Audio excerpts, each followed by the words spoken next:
আর কি হালকা পাতলা ঝগড়া মতো হয়েছে। এমনই করে জানো তো, ওই জন্য ওর আঙ্কেলের সাথে ভীষণ ভালো মিশে যায়। মানে আমরা তিথিদের বাড়িতেই এসেছি। মিনিমাম 20-30 হাজার টাকার বাজি ফোটায়।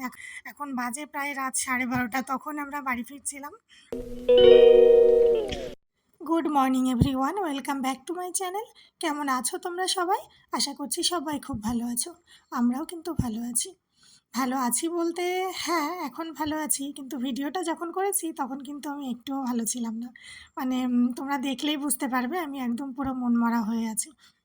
এখন বাজে সকাল 11টা। আমি সকালের সমস্ত কাজকর্ম সেরে স্নান করে গোপালকে পুজো করে তারপরে আর কি রেডি হয়ে গেছি। যাচ্ছি আমরা বাঙালি বাড়িতে নিমন্ত্রণ খেতে। দেখো, রেডি হয়ে এখন তো লিফটের কাছে এসেই গেছি। আর তোমরা দেখতে তো পাচ্ছ, আর বুঝতে পারছো কি না কমেন্ট করে জানিও তো, যে সত্যি কিন্তু আমার অন্য দিনের তুলনায় মনটা অনেক বেশি খারাপ। হ্যাঁ, সাজুগুজু করেছি ঠিকই, এমনিই সুযোগ হয় না, ঘরের মধ্যেই থাকি, আর কোথাও যদি বেরোনোর প্ল্যান হয় তাহলে একটু তো সাজগোজ করতে ইচ্ছে হয়, ভালো লাগে, তাই না? সাজগোজ করেছি ঠিকই, কিন্তু আমার মন দেখো একদমই ভালো নেই, পুরো মনমরা হয়ে আছি।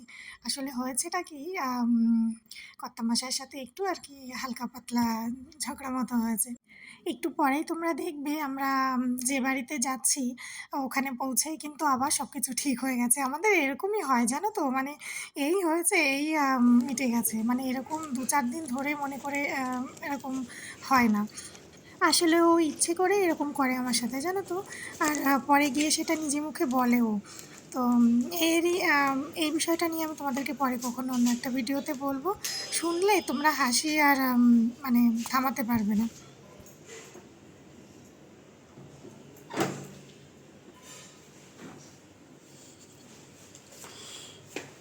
কে দরজার পিছনে?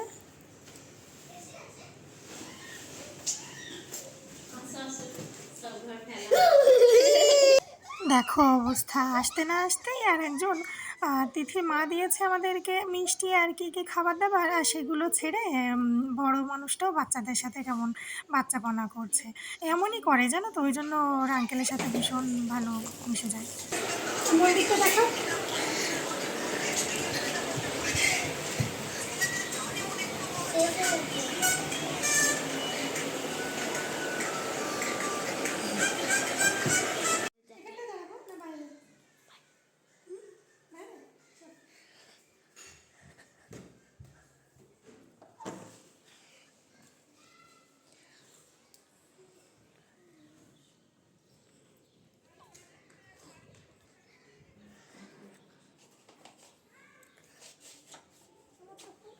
তোমার তো বলে যাও,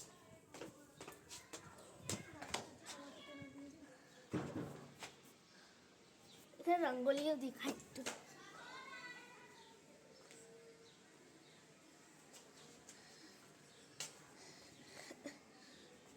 চলো, তুমি আসার সময় একটা ভিডিও বানিয়েছো পাহাড়ের মতো দেখাচ্ছে না? হ্যাঁ, চলবা বাইরে? বাইরে চলবা? চলো মন্দিরের ওখান থেকে। এখন তুমি একটু যে প্রণাম প্রণাম করবা তো ভালো দিকে ভিডিওতে। চপ্পল খুলে যেতে হবে। এখানটা একটা ভগবান আছে, পাথরের ভগবান দেখবা, শিবজি। সব বাজি ফুটিয়েছে। হ্যাঁ, ওই দেখো। তোমরা হয়তো ভাবছো বাঙালি বাড়ি মানে আমরা কাদের বাড়িতে এসেছি।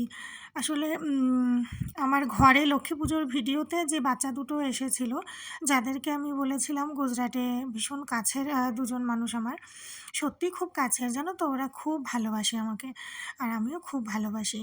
তো তিথি আর সৌরভ, মানে আমরা তিথিদের বাড়িতেই এসেছি। এমনি কোনো উপলক্ষে না, জাস্ট সানডে দেখে একটা গেট টুগেদার বলতে পারো। তিথির মা, ওই দিদি এখন করছে রান্না বান্না, আমি একটু হেল্প করে দিয়ে আসলাম। তারপর তিথি বলছে চলো আন্টি, তোমাকে আমাদের মন্দিরটা দেখিয়ে নিয়ে আসি। এটা হলো রাম মন্দির, তোমরা দেখতে পেলে, এটা ওদের সোসাইটিরই মন্দির। তো বলছে, "তুমি মন্দিরটা ঘুরে, ঘুরে দেখো আর আমি ভিডিও করে দিচ্ছি।" তো সেটাই দেখছিলাম আরকি। ওই যে মন্দিরের ভেতরেও যে একটা ঠাকুর ঘর মতো করা আছে, ওটা সম্ভবত কাঠেরই হবে। আর ভেতরে কিন্তু ভগবানের মূর্তি রাখা আছে। পাথরেরই হবে নিশ্চয়ই। অতটা মনে পড়ছে না এখন। তো দেখো কত সুন্দর, আর এত সুন্দর একটা লাইট মিউজিক হচ্ছিল না? তো কপিরাইট আসতে পারে, ওজন্য আমি মিউট করে দিয়েছি। মানে যেকোনো মন্দির এত ভালো লাগে ঢুকলে, মনে হয় না যে আর বেরোই। ওই জন্য আমি কতটা সময় ছিলাম আর ঘুরে, ঘুরে দেখছিলাম। খুব ভালো লাগছিল। আর তোমরাও দেখো মন্দিরটা পুরো চারপাশ ঘিরে। তার আগের দিন মন্দিরে কোনো পুজো অনুষ্ঠান কিছু একটা হয়তো হয়েছিল, যে কারণে এত বেশি বাজি ফোটানো হয়েছে। এখানে বাজির ভীষণ চল, জানো তো? মানে যেকোনো পুজো অনুষ্ঠানে বাজি ফুটিয়ে বেশি এরা আনন্দ উপভোগ করে। আমার তো এই জিনিসটা একদমই পছন্দ না। ভীষণভাবে বিরুদ্ধে আমি এর। তারপর রঙ্গোলি ঠিক আছে, আমাদের মধ্যে আলপনা চলে আর অবাঙালিরা রঙ্গোলি করে, আ সেটা ঠিক আছে। কিন্তু অতিরিক্ত বাজি ফোটানো, সে যে কতটা অতিরিক্ত যদি কখনো তোমাদের দেখাতে পারি। আর তো দেখাতে হলে সামনের যে দিওয়ালি আসছে, ওই সময়তে আর কি তোমাদেরকে দেখাতে পারবো। মনে হয় প্রত্যেকটা ঘর থেকে মিনিমাম ২০-৩০ হাজার টাকার বাজি ফোটায় একেকটা বাচ্চা। ১ টা কি ২ টো বাচ্চা, যাই হোক, যে ঘরে যেমন থাকে। তো অ্যামাউন্টটা বোধহয় আমি একটু কম বলে ফেললাম। মানে কতদিন আগে থেকে শুরু করে আর কত টাকা যে বাজি পোড়ায় ওরা, নিজেদেরও কোনো ঠিক নেই। তো যাই হোক, দেখো আজকের দিনটা কিন্তু আমাদের খুব সুন্দর কেটেছে। এভাবে তো সেভাবে যাওয়া হয় না কোথাও। আর বাঙালি ফ্যামিলিও খুবই কম।